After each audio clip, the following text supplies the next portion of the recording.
መቼም ያቺ ሴት መሆን አለባት። ማነሽ አንቺ? እኔ ሙስጣፋ ሚስት ነኝ። ድጋሚ እንዳትደውይ፣ የራስሽን ህይወት ኑሪ። ጄሪ። ሙስጣፋ ደግሞ የት ሄደህ ነው? ስልክ ስደውልብህ ሚስቱ ነኝ ምናምን ማናት? ቆይ እኔ ጋር ደውለሽ ነበር? ደግሞ ማናት ያነሳችው? ሚስቱ ነኝ? እኔ ምን አውቃለሁ? አንተ ልጠይቀህ እንጂ። እና ለዛ ነዋ ተናደሽ ቁጭ ያልሽው። አንቺ ልጅ ወደድሽኝ እንዴ? ብቻ ቀንደሽ እንዳይሆን። አረ ወይኔ መቀናበት አትቼ ደግሞ በአንተ ልቅና? ተይ እንጂ ጄሪ። ምናልባት አሁን ስታይኝ እንደ አዲስ ከወደድሽኝ ብዬ ነው። አረ መጋኛ ውደድ። እሺ በቃ እሱን ተይውና አሁን ለምን ፈልገሽ ነበር የደወልሽው? እንዴት ነሽ? እንደዚህ አይነት ትልቅ ችግር ቤት ውስጥ እያለ እንዴት ደህና እንሆናለን? ቤሊን ደህና ናት? ደህና አይደለችም። አቶ አምረን እንዳለ ለህይወቷ በጣም አስጊ ናት ብሏል።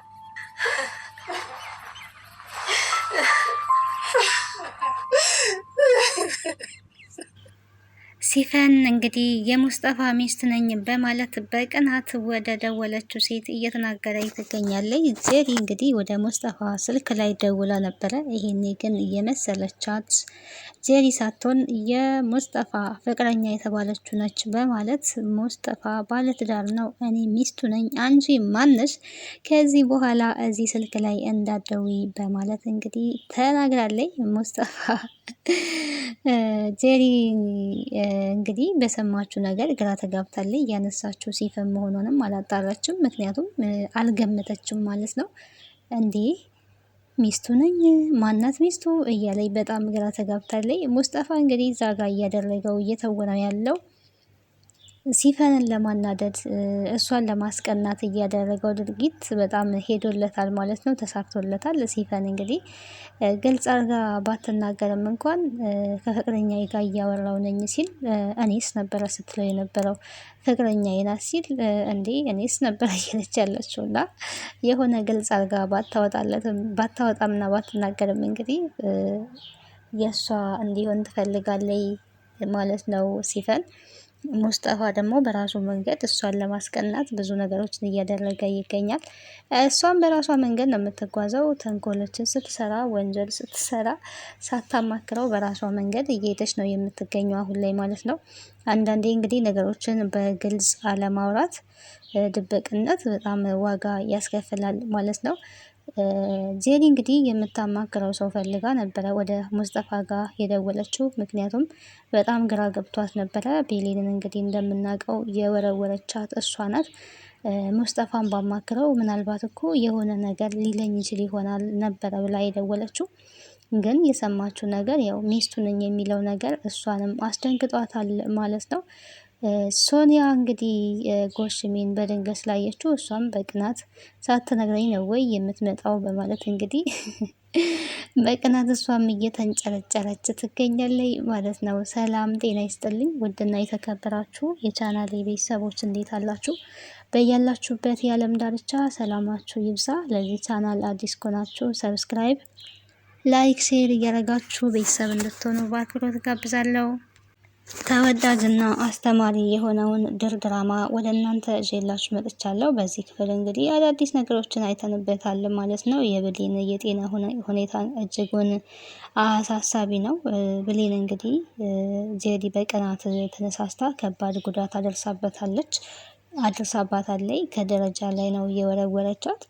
እዚህ ጋር የአቶ አምነን ጥፋት እንጂ የብሌን ጥፋት አይደለም። አቶ አምነን እና ብሌን ይዋደዳሉ። አቶ አምነን ደግሞ ብሌን ክላስ መጥቷል። ስለዚህ አቶ አምነንን ፈርታ ብሌንን መናገሯም ሆነ እንደዛ መወርወሯ ተገቢ አይደለም ማለት ነው።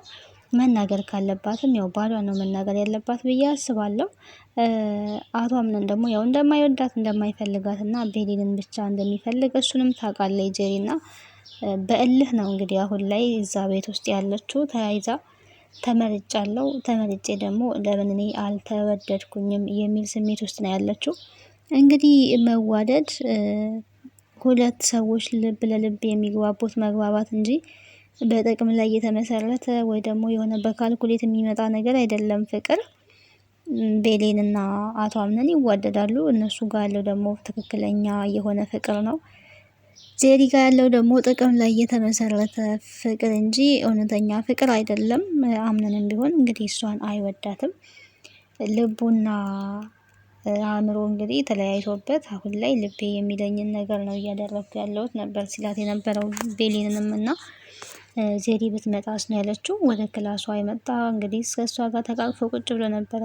ያ ለእነሱ ደስታ ነው፣ ግን በፍቅራቸው ውስጥ የሚያሳስባቸው ጄሪ የምትባል ሴት አለች እና በአቶ አምነን ህይወት ውስጥ ያ ነገር እያሳስባታል። በተለይ ቤሌንን ብትመጣስ እያለች ብትመጣ ከባድ ነው የሚሆነው፣ ምን እናረጋለን፣ ምን እንላለን ብታይንስ እያለች እየለፈለፈኝ ነበር አስቀድማ ማለት ነው። እኔ አሁን ላይ እያደረግኩ ያለሁት ልቤ የሚለኝን ነገር ነው። ደግሞ ደስ እያለኝ ነው አሁን ላይ። ይህንን ደስታዬን አታጥፊብኝ፣ ይህንን የደስታ ስሜት እንድታጠፊብኝ አልፈልግም። ረፊ ቤሌን ነበረ ሲላት የነበረ። እኔም እኮ ልቤ የሚለኝ ነው እያደረግኩ ያለሁት፣ ያው ብትመጣስ ብዬ አስቤ ነው በምትለው ሰዓት አይ እንግዲህ እንዴት ፈልገሽ ነው ማለት ነው ነበረ ብሎ እንደማክሮፍ ብሎ ነበረ ግን ያው እሷም እንዲሄድ ፈልጋ ሳይሆን ስጋትና ፍርሃቷን ነው በነፃነት ፍቅራቸውን እንዳያስኬዱ እንግዲህ እንቅፋት የሆነችው ጄሪ አለች። ሙስጠፋም ከዚህ በፊት ተናግሯል። በሁለታችሁ መካከል የገባችው እሷ ናት። ስለዚህ በመሀል የገባችውን ሴት እሷን ከህይወታችሁ ውስጥ ማስወጣት እንጂ አንቺ ከምታፈቅሪውን ሰው መተው የለብሽም። ነገሮች እስከሚስተካከሉ ታግሰች ልጠብቂ፣ እንደዚሁም ደግሞ መጋፈጥ ይኖርብሻል። አምነን የሚያፈቅረው አንቺን ነው፣ አንቺም ደግሞ አምነንን ታፈቅሪያለሽ ብሎ እንግዲህ ሙስጠፋም ነግሯታል ማለት ነው። ጄሪ ደግሞ ጣልቃ የገባችባቸው በሚፋቀሩ ሰዎች መሀል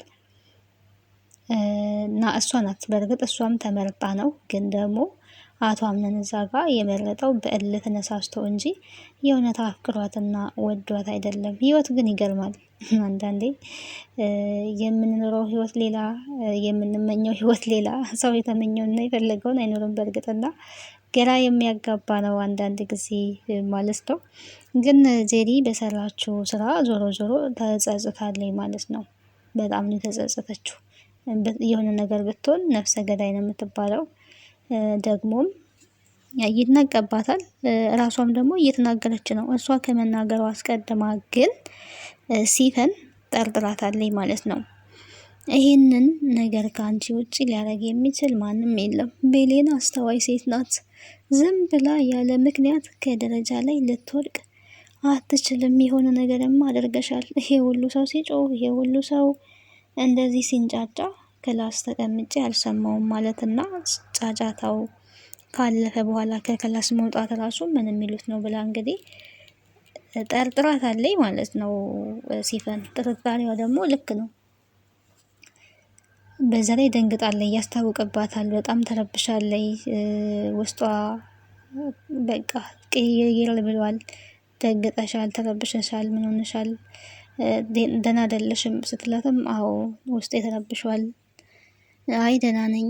አይ መረበሽሽ እኮ ጥሩ ስሜት አለመሰማቱ ያለ ነገር ነው። ምክንያቱም ቤት ውስጥ የተፈጠረው ነገር በጣም የሚያስደነግጥ ነገር ነው። በቤሌን ጉዳይ ሁላችንም ደንግጠናል፣ ሁላችንም ተጨንቀናል ነበረ ስትላት የነበረው ማለት ነው። ያስደነግጣል እንግዲህ በድንገት ቤሌን ማንም ጋር አትደርስም። በድንገት ይሄ ነገር መፈጠሩ ሁሉንም ሰው ያስደነገጠው። እናት ሳራ እንግዲህ በጣም እያለቀሱ ነው። አቶ አምነን የመትረፍ እድሏ የሚያሰጋ ነው፣ የሚያሳስብ ነው ስላለ እናት ሳራ እያለቀሱ ይገኛሉ። ሶኒያን ብትሆን እንጸልያለን፣ ምንም አትሆንም፣ የኔ ትንሽዬ ልጅ ምንም አትሆንም።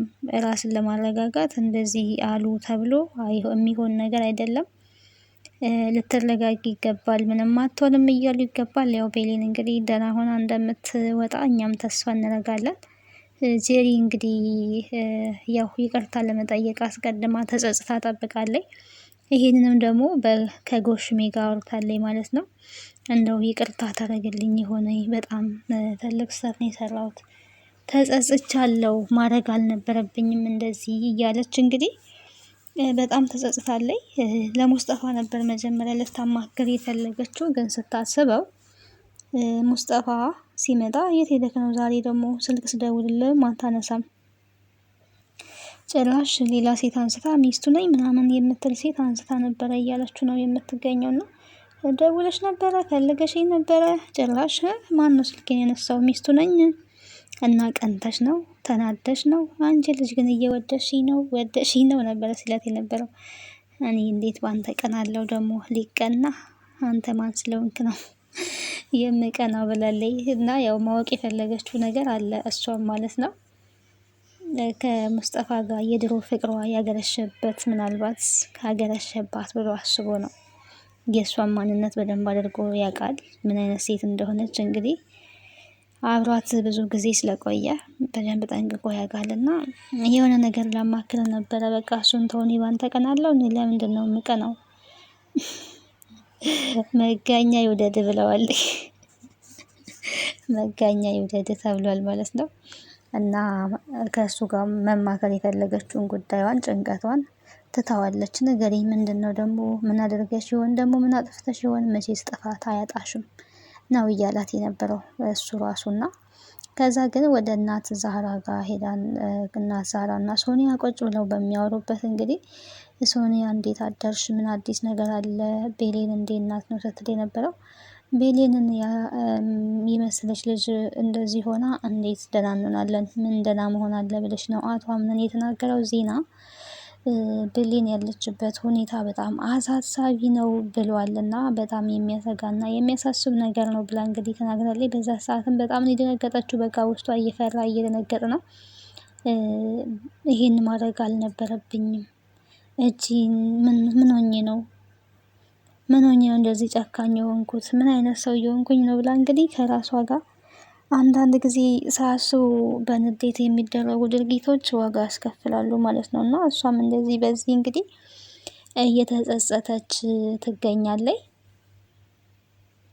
ይህን ጭንቀቷን እየተመለከተ ውሃ ሲያጠጣ የነበረው ጎሽሜ ታዲያ ልጄ ምን ሆነሽ ነው የሆነ የሚያስጨንቅሽ ነገር ያለ ትመስያለሽ የተጨነቅሽ ትመስያለሽ የሆንሽው ነገር ምንድነው ነበረ ሲላት የነበረውና እሷም አይ ደህና ነኝ ምንም አልሆንኩኝም ደህና ነኝ ነበረ ስትል የነበረው። አይ ደህና እንዳልሆንሽማ ያው ያስታውቅብሻል እኮ ደህናማ አይደለሽም የሆነ የሆንሽው ነገር አለ ምናልባትም ብትነግሪኝ ቀለል ሊልሽ ይችል ይሆናል ለምን አትነግሪኝም ነው ሲላት የነበረው ማለት ነው። ይቅርታ ታደርግልኝ ይሆን ወይስ አታደርግልኝ ይሆን እያለች ከራሷ ጋር እየታገለች ጥፋት ካጠፋሽ ስትናገሪ የሆነ ይቀልሻል ስታወሪው ደግሞ መፍትሄ የምናገኝለት ከሆነ መፍትሄ ልናገኝለት እንችላለን ስለዚህ ንገሪኝና ቀለል ይበልሽ ሰው ከጥፋቱን አምኖ ይቅርታ ከጠየቀ በይቅርታ ምንም የማይፈታ ነገር የለም ብለው እንግዲህ ጎሽሜ መክሯታል ማለት ነው። እሷም እንግዲህ ቤሌንን እኔ ነኝ የወረወርኳት በጣም ተጸጽቻለሁ ከአቶ አምነን ጋር ስላየዋት ወረወርኳት ነው ስትል የነበረው ማለት ነው። ከአቶ አምነን ጋር ስላየዋት ወረወርኳት እና በጣም አሁን ጸጽቶኛል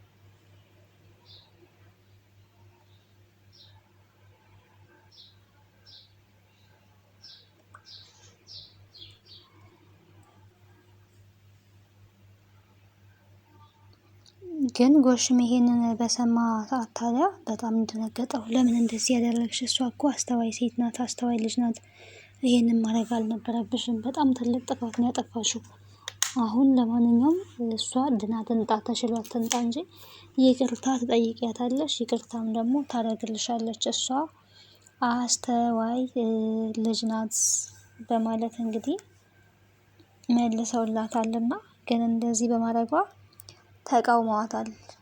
ትልቅ ተቃውሞ ነው የተቃወሟት ማድረግ የለባትም በንዴት ምን ማድረግ እንዳለባት እሷ ራሷ ስለምታውቅና ቅናት ጥሩ አይደለም እንደዚህ ህይወትን ያበላሻል ማለት ነው።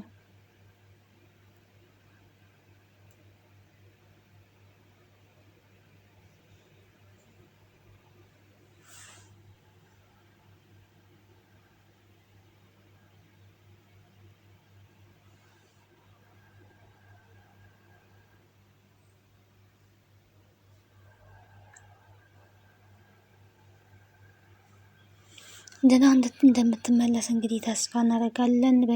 ቀጣዩን ክፍል አብረን የምናይ ይሆናል። የዛራ ጭንቀትና ለቅሶ እንግዲህ በጣም ቀጥሏል።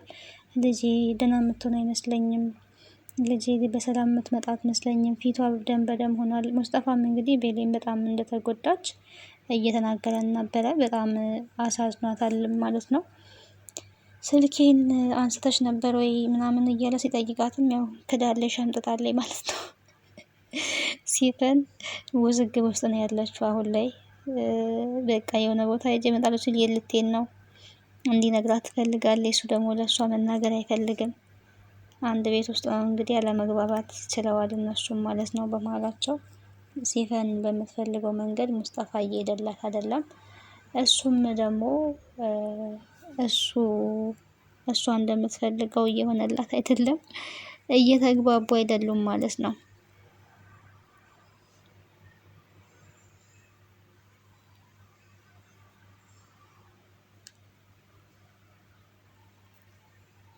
ቤሌን ድና ተመልሳ እንግዲህ የአቶ አምነንና የቤሌን ፍቅር እንደሚቀጥል ጄሪ እንግዲህ ያው ይቅርታ ትጠይቃለች። ሌላ ምንም የምታደርገው ነገር የለም። ቤሌንም ይሄንን የጄሪን ይቅርታ እንደምትቀበል ምንም ጥርጥር የለንም። ግን ድና እንድትመለስ የሁላችንም ተስፋ ነው። ቤሌን ምንም መሆን የለባትም። ቅናትና ክፋት ግን የሰውን ሕይወት በዚህ ልክ ይጎዳል። አለማስተዋል በጣም ከባድ ነገር ነው። አስተዋይ ልቦና ያድለን። እንግዲህ እንደ ድንገት ወርወር ያደረገቻት መወርወር ትልቅ ጉዳት አደርሶባታል። እንግዲህ አልተጠነቀቀችም። እንደው ሜዳ ላይ ቢሆን እንኳን የሆነ መጠንቀቅም አለ። ከፎቅ ላይ በነገራችን ላይ በጣም ከባድ ነው። እንደ ቀላል ነገር ውርውር ያደረገቻት እንደ ትንሽዬ እቃ ማለት ነውና ጄሪ ትልቅ ስህተት ነው የሰራችው። መናገር ካለባትም ባሏን በቃ እኔን የምትወደኝ ከሆነ ከእሷ ጋር ምን ታደርጋለህ? ተሰብስበህ ተቀመጥ ብላ መናገር ካለባት ባሏን መናገር ነው ያለባት። ያው ባሏን ብትናገር የሚጠብቃትን ታውቃለች። ከዚህ በፊት ጥፊ ስለቀመሰች አሁንም ጥፊ ይጠብቀኛል ብላ አስባ ነው። ነፍሰ ጡሩና እንኳን በጥፊ ነበረ ሲያጮላት የነበረውና አሁን ደግሞ ከዛ የበለጠ ነገር እንደሚጠብቃት ስለምታውቅ ምንም ፈርቶ ምንን የሚባል አባባል አለ። እሱን ፈርታ ቤሌንን እንግዲህ በዚህ ልክ ጎታታለች። የአቶ አምነን ቤሌንን ጄሪ እንደጎዳች ካወቀ የበለጠ አሁንም ትልቅ ችግር ነው ጄሪ የሚጠብቃት ማለት ነው። ግን እሷ ወድቃ ይሆናል እያለች ነው። በአንድ ፊት ደግሞ ለጎሽሚ ተናግራለች። ሲፈን ኦልሬዲ አውቃባታለች። ሌሎቹ አላወቁም እስካሁን ድረስ። በቀጣይ ሁሉም ይፋ የሚሆን ይሆናል። ደህና ሰንብቱ። ባይ ባይ።